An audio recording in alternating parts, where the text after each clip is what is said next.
everyone, welcome back. Great to be here with you. Brand new week here on the Cabral concept. Love being able to start each week fresh. That means every single Monday is a new opportunity at a new week. No matter what happened last weekend or last week, the good news is this: we do start with a clean slate. Yes, we bring our past along with us, but that doesn't necessarily have to stop us from moving forward into who we want to be in the future, and that begins today. So last week, I shared with you one superpower that we all have, but very few of us take advantage of that. So essentially what I talked about was that we all have big hopes, we all have big dreams. The only people that don't, they really have been knocked down by life. And I get it, and I've been there myself. But the problem with that is that then you don't have as much to look forward to.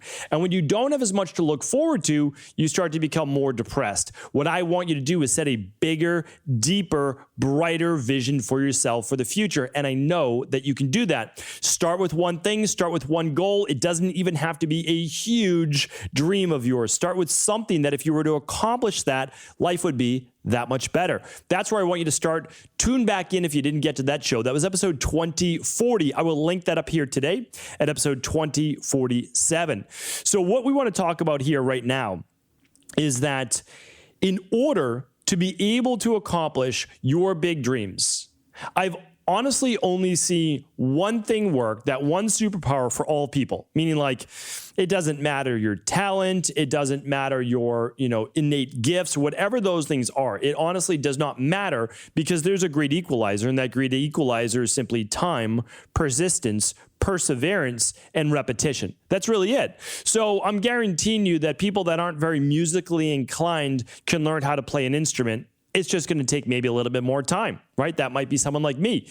I can't sing a tune at all right now, but would I one day be able to learn to sing, even though that's not a God-given talent of mine? The answer is 100% yes. Now, that's not a dream of mine. It's not a goal of mine, but you can make it happen if you wanted to. Now, am I going to sing like the greatest opera singer at anyone in the world? Of course not. Like, that is not my absolute best. However, I could excel at it if I really put in the time, and the same is for you. That's the truth. So now what we want to do is if we can intersect something that you love and you're passionate about, something that you may have a little bit of skill in or could learn that skill because you're passionate about it. Now all we need is the time and the reps, right? That's why I love that I started my journey into this field, in the fitness-based field, because I realized was, oh, you want to change your body, right? Okay, that's what you want to do? Great. All it's going to take is reps. Reps over time. No one workout is going to get you there. That's the truth. But also, missing those workouts is going to make the journey even longer. So what I want you to do today is use that one superpower, which is simply taking back hours of your day. Hopefully you listen to my podcast on the 6 missing hours of everybody's day. If you didn't, I'll link that one up here today as well. StephenCabral.com/2047 must listen to shows, because believe it or not, we have more time in our day than we think that we do. About 3 hours before work, about 3 hours after work, or a couple hours before work, 3-4 hours after work. Now, I know it's not all your time, family, partner, all different obligations you may have, but you'll be able to take some of that back. And the easiest way to do that is not at night. I'm telling you right now, if you live with someone else, it's not as easy to take back some alone time at night because, rightly so, they want to see you as well. Your family wants to see you. Your partner wants to see you. So here's what we want to do. We need to take back the hours that they're not awake yet. And the best way to do that, the best way to get you a little bit of you time is first thing in the morning. I spoke about that last week. Again, definitely tune into that show, episode 2040. We're not going to go over that today. Hopefully, I impressed upon you the fact that that is the way to get more done.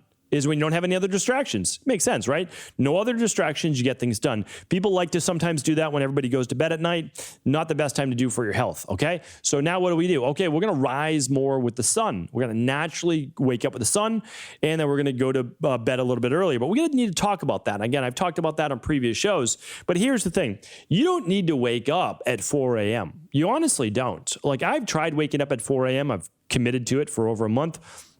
Not for me. Not great for my nervous system. Doesn't work.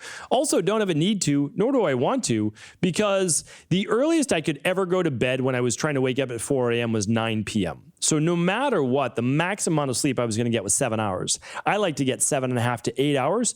I'm active. I've got an active job. I like to work out 5 days a week. I need a little bit more recovery time. 4 a.m. was just my body is just starting to produce those thyroid hormones to a greater degree. Cortisol is not even naturally produced as high of a level until around 5:30, 6 a.m. So I'm not an advocate necessarily health-wise of getting up at 4 a.m. I like 5 a.m. or after. But again, I'm not against 4 a.m. if you're going to bed at 8 p.m., right? I mean, or 8:30 at the latest. So what we have to think about is this: what works for you? And the thing is, you just need to pick a time. So if you live by yourself and you just have to leave your door at 8 a.m. to get to work, okay, well then you really don't need to get up much before 7 a.m. or let's say 8 a.m. So you don't have to get up much before 6:30 a.m. so that you can get an hour in from 6:30 to 7:30 for you before you shower, get ready for work, leave the house at 8 a.m. So remember, like, it doesn't have to be 5:30 that I might chat about today. You need to get up just about an hour and a half before you need to leave the house. Take a half hour for yourself to get ready. Maybe it only takes you 15 minutes. That's fantastic. Good. Shouldn't take you more than a half hour, but you need to look at other demands on your time. For me, what I look at it is not when I have to head to work, it's when the rest of my family wakes up. So I know that my family wakes up between 6:30 and 7 a.m. My daughters, during the summertime, they might sleep till 7. A little after, maybe 7:15, 7:30 on a good day. Depends on what time they went to bed as well. But during the school year, they have to get out the door typically around 7:45-ish. So we do try to get them up around 7 o'clock. I know for certain activities, they've had to get up at 6:45.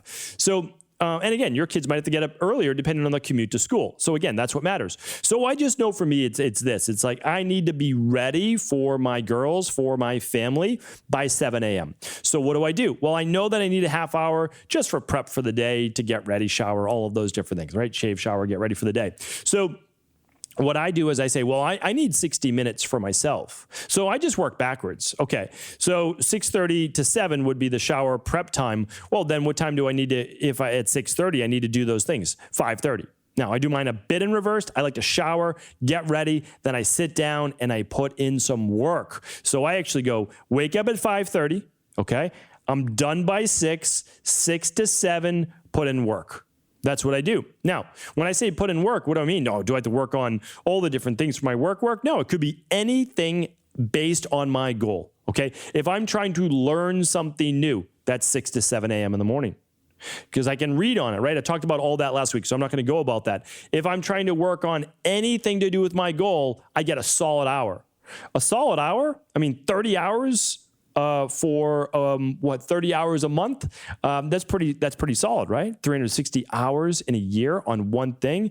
Believe me, you're going to move forward. But not only that, it's going to set the tone for your day. Trust me, whatever your goal is, it's going to be on your mind now for the rest of the day because you just committed 60 minutes every morning to it. So what does that mean? Well, if it's a body transformation goal and you did a workout first thing in the morning and then you were able to 30-minute workout, 30-minute meal prep, okay, you've got your breakfast, lunch, and dinner ready for the day if you're out for the whole day. Easy, right? It's done. Your mind's on it. If it's you're studying for a certification, if you're studying for a new whatever it might be for work, well, what are you doing? Well, what you're doing is, you're putting that 1 hour in the morning, educating yourself, taking notes, whatever it might be, but you might even sneak out then for 15 minutes at lunch to do a little bit more because you're so passionate, it's on your mind, you're dedicated, and maybe even a little bit before bed, but we won't talk about that right now. So what I'm saying to you is this: all you need to do is first just pick a time. Pick a time 1 hour before the rest of the day takes you, right? That's how I look at it. At 7 a.m., it's no longer my day. It's my daughter's day, particularly in the morning. My wife doesn't need me for anything in the morning. She's getting ready, the kids ready. She's doing all of those things. Of course, we're communicating, we're talking, but I want to be present for my girls. So that's what I do. Okay. So that is done. That's the first part of the day. Then I'm commuting to work. I don't have a long commute, which is good for me. And I get right to work. It's work time. Now I get a little time at lunch for myself. No doubt about it. I've talked about that in the podcast. That's one of my anchors. Reset, turn on the parasympathetic, relax and breathe, and then back into the rest of the day. Okay, then it's a workout, then it's home, then it's dinner, family time, putting my girls to bed, and then my wife and I have a couple hours from like 8 to 10 7:45 to 9:45. That's our time to relax. Okay. So that's basically my day in a nutshell. It's been like that for some time. It works really well for me, but the rest of the day is not really my day. Yes, I will read in bed and at night, maybe before bed, like instead of watching some type of show, if there's no show that we're into, then I read in bed as well. And I'm reading during lunch, and I have a day. I mean, my work, I can pretty much consolidate to how I want. So there's definitely a lot of research and reading going on in my day, but you may not be able to do that. So if I look at my day, which is probably a lot like yours in some fashion or another, maybe you're going out to dinner more, you don't have kids, whatever it might be, then great. So here's the thing, then where's your time? Well, you don't have any time. So that's why the first hour in the morning has to be your hour. It's just the way that it has to be if you're very serious about having to accomplish a goal. If you don't accomplish that goal in the next year, 2 years, whatever it might be, and you look back and you didn't accomplish it, will you feel like those couple years has been kind of wasting your potential? And if the answer is yes, good. Stay focused on the goal. You need that why to drive you through. Now all we need to do is set it up. Okay, what time do you need to wake up? Let's just say for you it's 6 a.m. Maybe that's like really early for you. Great. It's 6 a.m. because you want a full 90 minutes, not even 60 minutes. So you have now until 7:30, then you get ready for work. You leave at 8 a.m. because you need to be there at 8:30 or whatever it might be. Okay, so you're good to go. You know your wake up is 6 a.m. Now, all we need to do is work backwards. That's it. So if you want 8 hours of sleep, you need to go to bed at 10, right? You need to go to bed at 10 p.m., 10:30 at the very latest. Okay, so now you know that. Well, what if you're going to bed at midnight right now, right? You're going to bed at midnight and you're waking up at 7. Well, here's what we need to do. We can't just say you're going to go to bed at 10 p.m. now. Like your body is just not going, it's going to revolt and say, no way, we're used to doing this, this, and this. It has to be a gradual work back, okay? But it's very important because you still have to wake up the 7.5 hours, 7 hours, whatever you're used to getting that next morning, okay? So here's what we do. Your wake up, you want to be 6 a.m., but you're currently waking up, let's just say at 7. Here's what we're going to do. We're going to wake up every single morning at 6:45. That's it, just 15 minutes. But we're also going to go to bed instead of at midnight at 11:45. That's what we're going to do, all right? So we're going to do that for 1 week. It's only a 15-minute difference. Get in bed, instead of going to bed at midnight, get in bed at 11:45. We're going to help you with that in just a moment. The next week, here's what we're going to do. 15 minutes more. You're now going to wake up at 6:30, and you're going to go to bed at 11:30. What are we looking at? 7 hours of sleep. That's it. But you're only getting 7 hours before, okay? We're going to show you how it's actually going to amount to more sleep, all right? And plus, the more hours before midnight, the more rejuvenating. No doubt about it. If you track your sleep, everybody tracks their sleep, pretty much knows this. Okay, so week number 3, you're getting up now at 6:15, and you're going to bed at 11:15. All right, so we've worked back 45 minutes. We're just doing it 15 minutes a week, very gradual. That's it. Okay, next week, what do? We're up at 6 a.m., going to bed at 11 p.m. Still the same 7 hours sleep that you've been getting, but now we have our full hour in the morning. Absolutely fantastic. Doing great, right? So now we've got that 6 to 7. Again, I said maybe in the beginning you were at 7:30. You get the gist. You're working back 15 minutes per week. Now, we're going to work back your sleep another 15 minutes each week, but keep your actual wake time still at 6 a.m. So keep your wake at 6 a.m. We're going to now move back to 10:45 and then the following week at 10:30. That's done over 5 weeks' time or 6 weeks' time.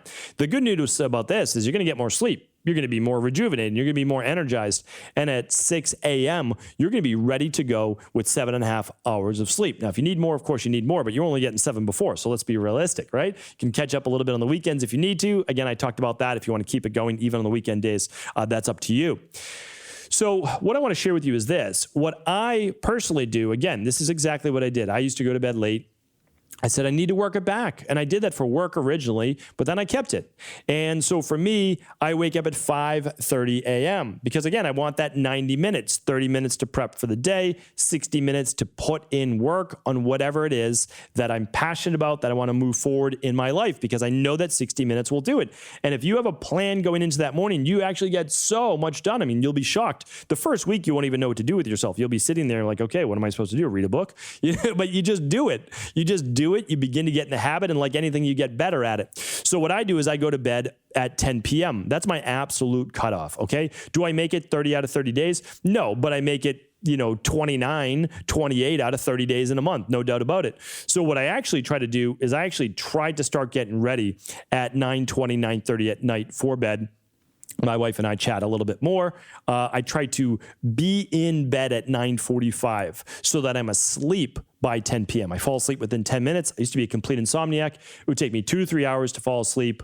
And then some nights I just would never fall asleep. And that happened until I was about 27 years old. So it was pretty awful.